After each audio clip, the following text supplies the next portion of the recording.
જૂનાગઢ શહેરમાં તળાવ નજીક આવેલા નીલધારા એપાર્ટમેન્ટમાં આગ લાગવાની ઘટના બની હતી।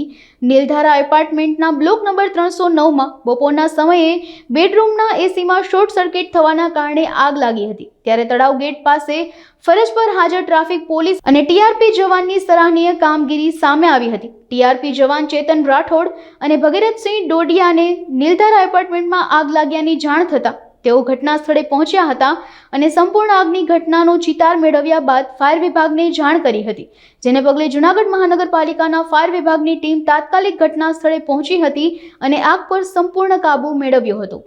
હું દીપક જાની, ચીફ ફાયર ઓફિસર, અને મારી સાથે છે સ્ટેશન ઇન્ચાર્જ કનુભાઈ પરમાર। આજરોજ બપોરે તળાવ દરવાજા પાસે નીલધારા એપાર્ટમેન્ટ ત્રીજે માળે બ્લોક નંબર 309માં આગ થયાની ઘટનાની જાણ થતાં ફાયર સ્ટાફ સાથે અત્યારે સ્થળે આવી આગ ઉપર સંપૂર્ણ કંટ્રોલ મેળવી લીધેલ છે। આગના કારણમાં બેડરૂમમાં રહેલ એસીમાં સ્પાર્ક થતાં તેમાંથી બેડરૂમમાંથી આગ ફેલાયેલ હતી। અમારા પહોંચ્યા પછી લગભગ 15 મિનિટમાં આગ ઉપર કંટ્રોલ મેળવી લેવામાં આવેલ છે।